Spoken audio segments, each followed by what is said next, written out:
Hi friends. So, ఈ episode చూసాక 'రాము రాతడు' అట్లనే 'రీతు చౌదరి' వీళ్ళిద్దరు టూ గుడ్ అనిపిచ్చింది. ఓవరాల్‌గా ఈ ఎపిసోడ్ మొత్తంలో హైలైట్ ఎవరంటే ఖచ్చితంగా 'రాము రాతోడే.'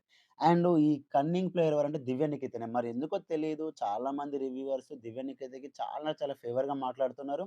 భజన చేస్తున్నారు లిటరల్లీ. మరి 'దివ్య నిఖిత' చాలా బాగా డిఫెండ్ చేసుకుంది. 'దివ్య నిఖిత' తోపు అని. మరి నాకైతే పెద్దగా తోపేమి అనిపించలేదు. అది కూడా మాట్లాడుకుందామండి. ఫస్ట్ టైమ్ గనుక మన ఛానల్ వస్తే సబ్స్క్రైబ్ చేసుకోండి. అలాగే ఒకసారి ఈ వీడియోని లైక్ చేయండి. సో, పాయింట్‌లోకెళ్ళిపోతే 'రీతు చౌదరి' టూ గుడ్ అబ్బా! ఎందుకు అంటే 'ధీమాన్ పవన్' కెప్టెన్సీ టాస్క్‌లో కొంచెం ఫేవరిజం చేసింది తప్ప రిమైనింగ్ ఎక్కడ గూడా 'రీతు చౌదరి' మిస్టేక్స్ పెద్దగా చేయలేదు. అండ్ ఇంకోటి 'రీతు చౌదరి' టాస్క్‌లో ది బెస్ట్ ఇస్తుంది. ఇమ్యూనిటీ టాస్క్‌లో 'రాము రాతోని' బాగా డిఫెండ్ చేసింది. ఒకవేళ ఆ టాస్క్‌లో కళ్యాణ్ కొంచెం బాగా ఆడుండుంటే వాళ్ళు గెలవాల్సిన టాస్క్ అది. బట్ కళ్యాణ్ వల్ల ఆ గేమ్ ఓడిపోయారని నేను అనుకుంటున్నా. అండ్ ఎప్పుడైనా సరే టాస్క్‌ల పరంగా ది బెస్ట్ ఇస్తుందామె. ప్రతిసారి ది బెస్ట్ ఇస్తుంది. బొమ్మల టాస్క్‌లో బెస్టే ఇచ్చింది. ఆ బాస్కెట్‌లో బాల్ వేసే టాస్క్‌లో ది బెస్ట్ ఇచ్చింది. ప్రతి నామినేషన్ పాయింట్‌లో చాలా బాగా మాట్లాడుతుంది. ఈరోజు ఎస్పెషల్లీ శ్రీజని లాక్ చేసింది గదా!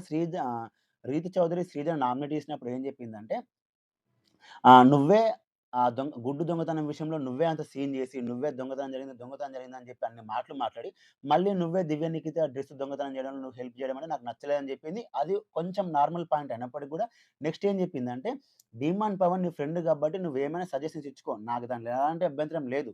కానీ నా మనసులో ఏముందో నీకు తెలియకుండా, నా కోసం నేను కంటెంట్ కోసమే చేస్తున్నానని చెప్పి ఒక స్టాంప్ ఏసావు జూసావా? అది నాకు నచ్చట్లేదు" అని జెప్పి శ్రీజని నామినేట్ జేసింది. అక్కడ శ్రీజ క్లియర్‌గా లాక్ అయిపోయింది. ఇంక శ్రీజ దగ్గర డిఫెండ్ జేసుకోనికి ఎలాంటి ఆప్షన్ లేదు. లాక్ అయిపోయింది శ్రీజ. సూపర్బ్ పాయింట్ అది. Next level point. అలా ఉండాలి నామినేషన్ పాయింట్స్. అందుకే 'రీతు చౌదరి' గుడ్ అంటున్నా. తను కొన్ని ఇష్యూలలో నెగెటివ్ ఉన్న ఆ పులిహోర కంటెంటు, తనకి ఏడవడం రాకపోయినా ఏడవడం ఇవన్నీ రాంగ్ అయినప్పటికి కూడా రీతు దగ్గర చాలా అంటే చాలా మంచి పాయింట్స్ ఉన్నవి. తను ఇలాగే ఉంటే ఇంకొంతకాలం సర్వైవ్ అవుతుంది. One of the strongest lady contestant in the house అని నాకనిపించింది. మీకేమనిపించిందో ఒకసారి కామెంట్ జేయండి. అండ్ నెక్స్ట్ వచ్చేసి నాకు ఈ 'రాము' సంజన గారిని నామినేట్ జేయడం, 'హరీష్‌ని నామినేట్ జేయడం నాకైతే నచ్చింది. ఇప్పుడు ఇదే 'సంజన గారిని మీ వల్ల హౌసు హార్మోని పాడవుతుంది. మీరు 'డీమాన్ పవన్' కేవలం అమ్మాయిలకు మాత్రమే హెల్ప్ జేస్తాడు. మిడిల్ ఏజ్ మీలాంటి వాళ్ళకి హెల్ప్ జేయడు అని జెప్పి మీరొక స్టేట్‌మెంట్ పాస్ చేశారు. అది నాకు నచ్చలేదని జెప్పింది. చాలా స్ట్రాంగ్ పాయింట్ చెప్పాడు 'రాము.' 'రాము' నేనిక్కడ ఎందుకు మెచ్చుకుంటున్నా అంటే, సంజన గారు ఆ పాయింట్ 'డీమాన్ పవన్' అన్నప్పుడు కేవలం మీరు అమ్మాయిలకే సాయం జేస్తారు. మాకు చేయరని చెప్పినప్పుడు, రాము రాథోడు అప్పుడే అంటాడు. ఈరోజు 'డీమాన్ పవన్' అన్నది రేపు పొద్దున నన్ను గూడా అంటుంది గదా! అని జెప్పి అప్పుడు తను అనుకున్నది ఇప్పుడు చేసి ఇప్పుడు అదే తన మనసులో ఏదైతే అనుకున్నదో దాన్ని నామినేషన్ రూపంలో బెట్టాడు. అది నాకు నచ్చింది. తను అనుకుంది ఏదైతే అనుకుంటున్నాడో అది చెప్పడం అనేది టూ గుడ్. ఇప్పటి వరకు రాము రాథోడ్ దగ్గర ఉన్న నెగెటివ్ ఏంటంటే తను ఎలాగో అనుకుంటున్నాడు గదా! అది ఎందుకు బయటకు చెప్పట్లేదు అని చాలామంది ఫీల్ అయ్యారు. రాము రాథోడ్ కొంచెం ఇన్నోసెంట్ లాగా ఉన్నాడని అనుకున్నాను. కానీ తననుకుంటే చెప్తే ఏ విధంగా ఉంటుందో ఈరోజు జరిగిన నామినేషన్ ఎపిసోడ్‌లో చూపించాడు. Too good. నాకెందుకో 'రాము రాతడు' ఇంకొంచెం ఇంకా 2 స్ట్రాంగ్ కంటెస్టెంట్ అవుతాడనిపించిందండి. మీకేమనిపించిందో కామెంట్ చేయండి. అండ్ 'రాము రాతడు' సంజనని నామినేట్ చేసిన తర్వాత మన హరీష్ వచ్చి ఏమంటాడు? అక్కడ అంటే తర్వాత "నువ్వు మంచి పాయింట్స్ చెప్పావు. ఆమెవరు సంజనకి ఎవరైతే బాగుంటారో వాళ్ళని మాత్రమే పట్టించుకుంటుంది. రిమైనింగ్ వాళ్ళని నెగెటివ్ చేస్తుంది. గుడ్ పాయింట్ అబ్బా! నువ్వు మంచి న్యాయంగా ఉన్నావని చెప్పి హరీష్ రాముని అప్రిషియేట్ చేస్తాడు.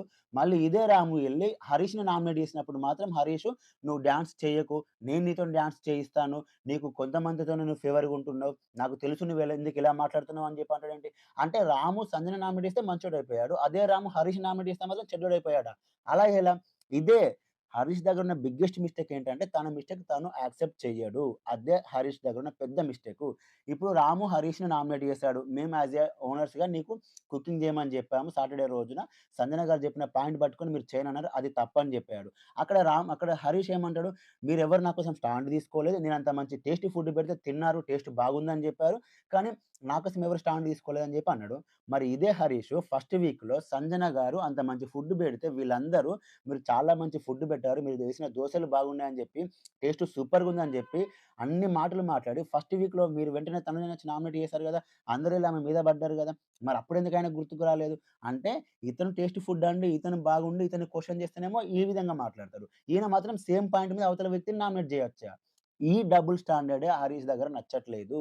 హరీష్ ఇంకా డే బై డే పడిపోతుంది ఆయన గ్రాఫ్. ఇంకా డే బై డే పడిపోతుంది. కానీ ఈ హరీష్‌ని ఒక సో కాల్డ్ రివ్యూవర్ అయితే చాలా లేపుతున్నాడు. ఆయనకు పీఆర్ టీమ్ లేదని చెప్పి ఎన్ని యాస్పెక్ట్‌లో కూడా హరీష్ నెగెటివ్ పాయింట్ చెప్పకుండా తనకెందుకో పాజిటివ్‌గా మాట్లాడుతుండు. ఆ సో కాల్డ్ ఒక రివ్యూవర్ అదెవరో మీకు కూడా తెలిసే ఉంటుంది. నేనేం పెద్దగా ఎళ్ళదలుచుకోలేదు. బట్ నాకెందుకో నచ్చట్లేదు. అండ్ ఇంకోటి హరీష్ ఏమన్నాడంటే శ్రీజతోని ఆహ్ ఈసారి నామినేషన్‌లో మనం ఎవరు ఉండకూడదు. ఎందుకంటే మనకి ఎఫెక్ట్ అవుతదని చెప్పి అన్నాడు. అంటే ఓవరాల్‌గా కామనర్స్ ఎవరు నామినేషన్‌లో ఉండకూడదు. అది మనకి ఎఫెక్ట్ అవుతది అన్నాడు. మరి ఇదే థర్డ్ వీక్‌లో అనుకుంటా ఏది థర్డ్ వీక్ నామినేషన్‌లో అప్పుడు ఓనర్స్ అందరూ గూడా టెనెంట్స్ అందరిని నామినేట్ చేసినప్పుడు ఏమన్నారు? మీరు మాలో అందరిని నామినేషన్‌లో పెట్టాలి అనుకున్నారు. అది తప్పు అన్నాడు. అంటే మరి ఇప్పుడు మీలో అందరూ నామినేషన్‌లో ఉండొద్దనుకుంటున్నారు. ఇది తప్పు కాదా? అంటే వాళ్ళు ఆ రోజు పెడితేనేమో రైట్ అయిపోయింది. ఈరోజు నీకు నువ్వు మేమెవరైనా నామినేషన్‌లో అనుకున్నా అంటే రాంగ్ అయిపోతదా? అదెలా? అంటే నువ్వు మాత్రం మీ టీమ్ మాత్రం నామినేషన్ ఉండొద్దని మీరు కోరుకున్నప్పుడు, ఆ రోజు ఓనర్స్ అందరూ గూడా మా టీమ్ వాళ్ళు ఎవరు నామినేషన్ ఉండొద్దని వాళ్ళు గూడా కోరుకుంటారు గదా! మరి ఆ రోజు ఎందుకు హరీష్‌కి అర్థం కాలేదు? సో, తన స్టేట్మెంట్స్ తనే కాంట్రాడిక్ట్ చేసుకుంటున్నాడు. ఇదే నచ్చట్లేదు హరీష్ దగ్గర. ఒక స్టాండ్ అనేది ఉండదు. డబుల్ స్టాండర్డ్ మాట్లాడతాడు. ఫ్లిప్ అవుతాడు. అండ్ అవతల వాళ్ళు చెప్పింది వినడు. తను మాత్రమే కరెక్టు. నేను మాత్రమే కరెక్ట్ అనే విధంగా బిహేవ్ చేస్తాడు. అదే హరీష్ యొక్క డౌన్‌ఫాల్‌కి స్టార్టు. ప్రతిసారి వితండవాదమే చేస్తాడు తప్ప ఎక్కడ కూడా పర్ఫెక్ట్‌గా మాట్లాడడు. అండ్ ఫ్లోరా సైని గారు హరీష్‌ని నామినేట్ చేసినప్పుడు గూడా మంచి పాయింట్సే చెప్పింది. మీరు నన్ను ఫ్రెండ్‌గా నమ్మినప్పుడు యాపిల్ దొంగతనంలో మీరు నన్ను అనుమానించారు.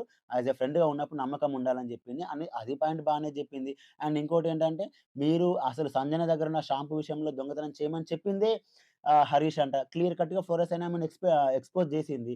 చేసినప్పుడు ఈ హరీష్ ఏమంటాడు, మీలాంటి వాళ్ళ ఫ్రెండ్‌షిప్ నాకు అవసరం లేదు. మీరు ఒకరి కోసం ఫేవర్‌గా మాట్లాడుతున్నారన్నప్పుడు, ఈయన ప్రతిసారి ఇలా మీలాంటి వాళ్ళ ఫ్రెండ్‌షిప్ నాకు అవసరం లేదు. మీలాంటి వాళ్ళ ఫ్రెండ్‌షిప్ నాకు అవసరం లేదని చెప్పడం నాకు నచ్చట్లేదు. మరది ఎందుకో తెలీదు. ఈయన ఎవ్వరడిగినా సరే ఇలాగే మాట్లాడుతున్నాడు. అండ్ నెక్స్టొచ్చేసి ఆహ్, ఎవరు 'దివ్య నిఖిత'. 'దివ్య నిఖిత'ని శ్రీధర్ నామినేట్ చేసి ఏం చెప్తుంది? మీరు నామినేషన్‌లో ఉంటే ఎలా ఉంటుందో చూడాలి అనుకుంటున్నా. ఎంత లేదన్నా మీకు వైల్డ్ కార్డ్ ద్వారా వచ్చినప్పుడు మీకు కొన్ని అడ్వాంటేజెస్ అనేవి ఉన్నాయి కాబట్టి, నేను మిమ్మల్ని నామినేషన్‌లో చేయాలనుకుంటున్నా. అండ్ మీరు నాకన్నా వీక్ కాబట్టి, మీరు నామినేషన్‌లో ఉంటే నేను సేవ్ అవుతాను. అని నాకొక స్ట్రాటజీ ఉంది కాబట్టి నేను నామినేట్ చేస్తున్నా అని చెప్పింది. దానికి 'దివ్య నిఖిత' నేను తోపు, నేను తురుము.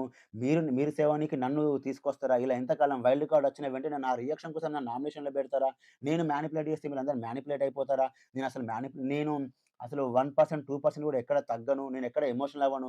మీరు ఎమోషనల్ అవుతారు తప్ప నేను అస్సలు ఎమోషనల్ అవ్వను అని చెప్పి కొంచెం సెల్ఫ్ డబ్బా కొట్టుకుంది. ఓవర్ కాన్ఫిడెన్స్‌గా మాట్లాడింది. టూ మచ్ ఆఫ్ యారగెంట్‌గా మాట్లాడింది. నేనెందుకు ఈ వర్డ్స్ చెప్తున్నానంటే, ఆమె ఈ వైల్డ్ కార్డ్స్ అందరూ ఫస్ట్ హౌస్‌లోకొచ్చి వాళ్ళని ప్రూవ్ చేయించుకోనికి కొన్ని మాటలు చెప్పినప్పుడు, ఇదే దివ్య నిఖిత కళ్యాణ్‌కి ఏం చెప్తుందంటే నీ వే ఆఫ్ ఎక్స్‌ప్లనేషన్ నాకు నచ్చట్లేదని ఆయన మొహం ముందే జెప్తది. ఇప్పుడు నేనేమంటున్నా అంటే సేమ్ థింగ్ 'దివ్య నిఖిత' యొక్క వే ఆఫ్ ఎక్స్‌ప్రెషన్స్, 'నిఖిత' యొక్క ఆహ్, ఆరగెన్స్ బిహేవియర్ నాకు నచ్చట్ల.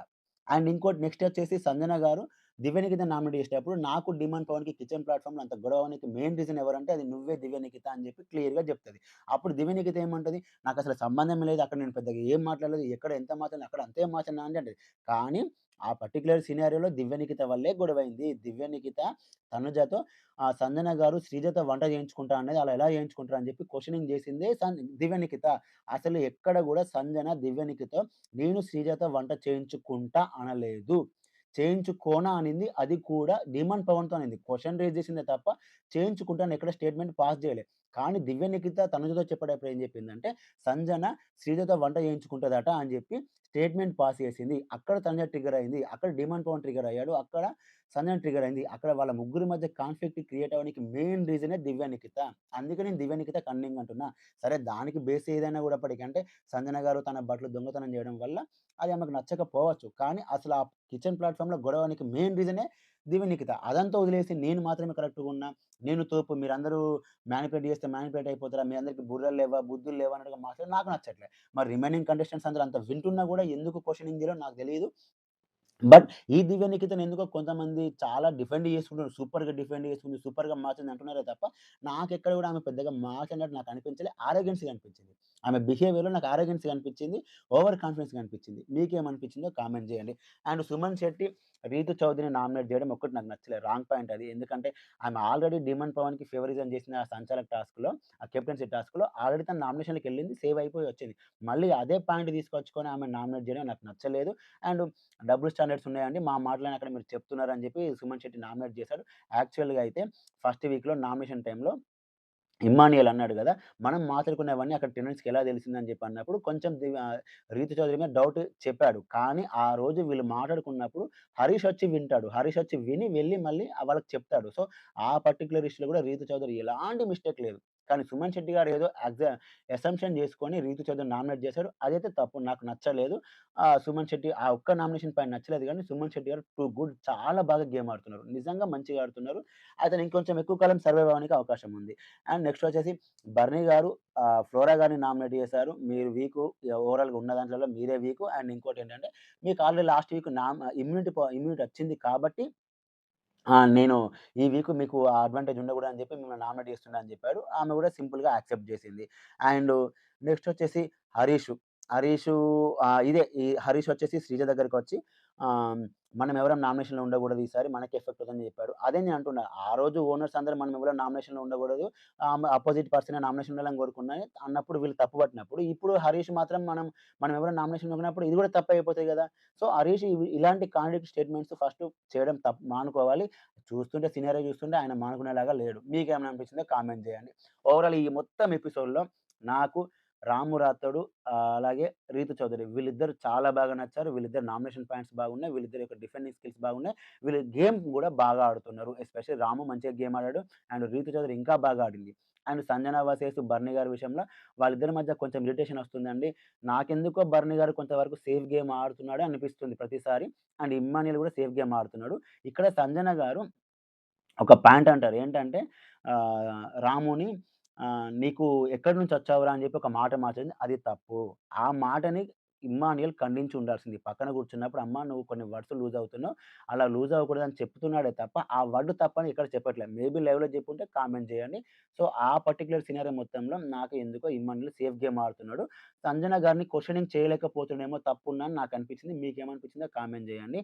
ఓవరాల్‌గా సంజన చాలా వరకు వర్డ్స్ లూజ్ అవుతుంది. మనం ఎంత స్ట్రాంగ్ కంటెస్టెంట్ అయినా సరే, మన వల్ల ఎంత కంటెంట్ ఇచ్చినా సరే, మనం వర్డ్స్ అనేవి లూజ్ అవుతే అది ఆడియన్స్ నెగెటివ్‌గా తీసుకుంటారు.